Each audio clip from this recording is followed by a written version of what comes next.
All right, let's talk about Kotlin. You know, the language that powers a ton of the Android apps you use every single day. But forget all the complex, dry technical stuff for a minute. Today, we're going to tackle it in a totally different way, using some really cool, creative analogies from an awesome open source guide. Ready to dive in? So, what if learning to code wasn't this big, scary, abstract thing? What if it was more like learning a new proverb? You know, something that just clicks. That's exactly the idea we're diving into.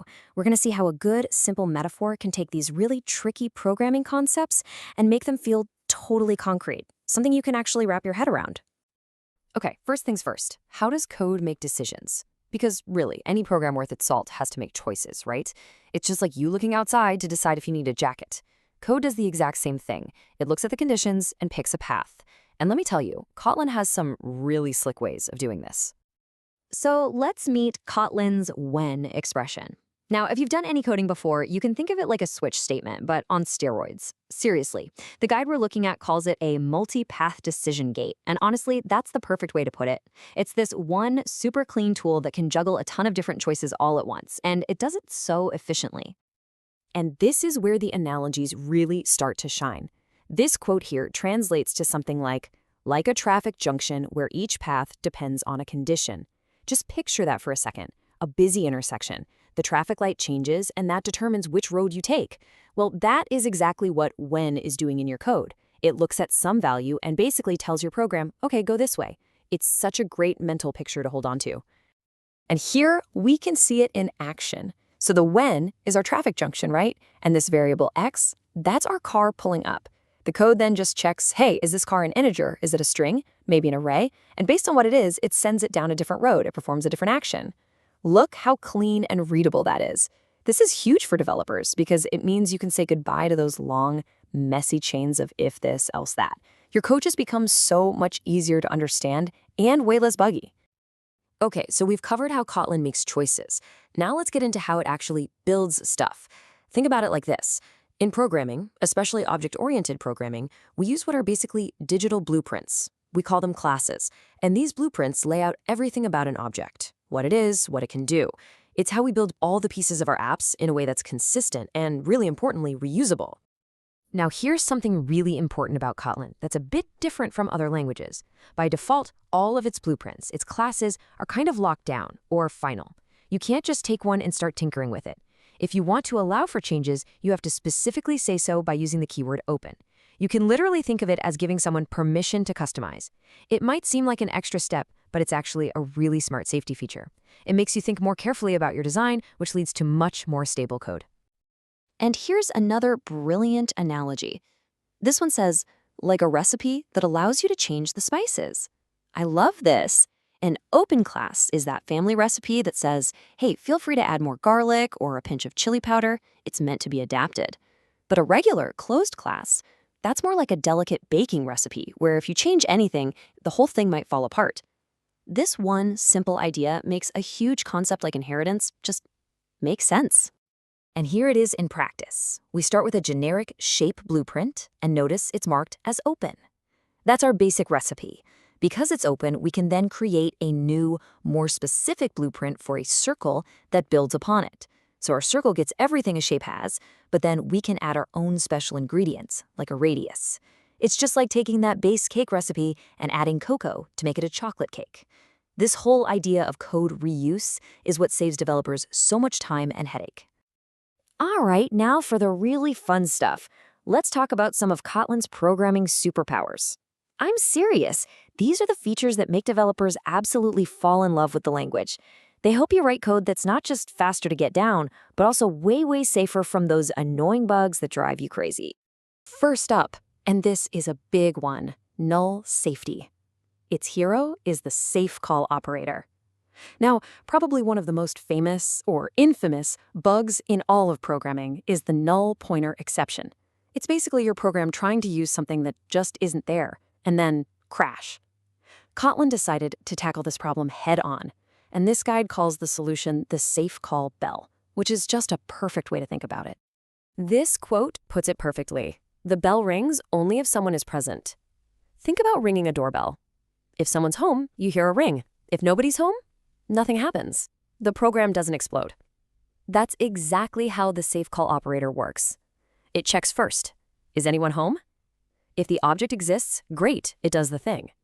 If it's null, it just stops. No crash. This is an absolute game changer. It literally prevents one of the most common reasons apps crash, saving developers countless hours of frustration. So let's look at this tiny piece of code, files?.size. We're trying to see how many files are on a list. That little question mark, that's our safe call. It's asking, hey, does this list of files even exist? If it does, boom, we get the size. If not, no crash, it just gives us back null.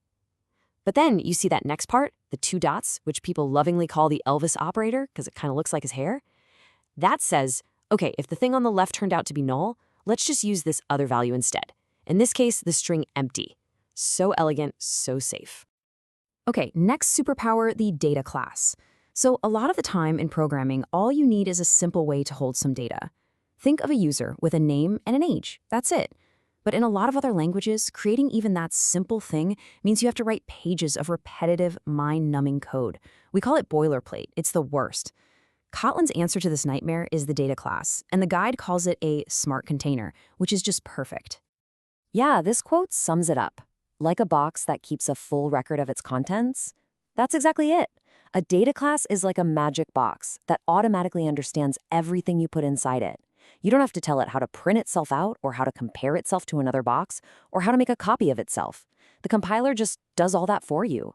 All that intelligence is just built right in. It saves you from writing so much boring code. And just look at this. It is one line of code, data class user, and that's it. You get all of that amazing functionality for free.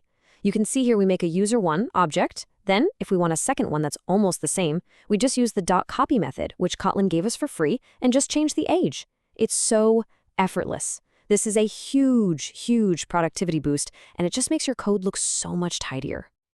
All right, for our last big topic, let's look at a special set of tools that really help you clean up your code and make it more expressive. They're called scoped functions. Basically, they let you create this little temporary bubble or scope around an object, which makes it way easier and more natural to work with. So Kotlin gives you this toolbox with 5 of them: let, run, with, apply, and also. And I'll be honest, when you first see them, it can be a little confusing. But the differences really boil down to 2 simple things. First, how you refer to the object inside the bubble. Is it or this? And second, what do you get back at the end? The object itself or the result of what you did? This table is basically your cheat sheet for figuring out which tool to grab. Let's just focus on 2 of the most common ones, apply and let. Here's the deal.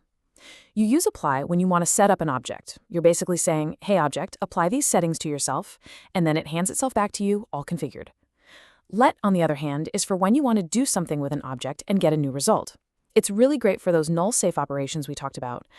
And this code right here is a perfect real-world example. First, we create a new person object, and right away we use apply to set its name and age. It's our setup block. Now, because apply gives us the person object right back, we can just keep going. We immediately chain a safe call on the name, and then use let to do something with that name, but only if it actually exists. You see how that flows? It creates code that is so clean, so easy to read, and super safe. And that kind of code is a joy to work with later on. So let's wrap this up with a quick recap. The big takeaway here is that using creative analogies can make learning code feel so much more natural.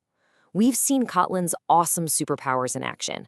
The safe call bell that stops your app from crashing, the smart container data classes that get rid of all that boring boilerplate code, and those handy scoped functions that help you write code that's just beautiful. You know, the real magic of Kotlin is that all these features let you stop fighting with the language and just focus on what you actually want to build. It's expressive, it's safe, and it's just plain practical. So I guess the only question left is, with all these new ideas and analogies in your head, what cool problem are you going to go solve first?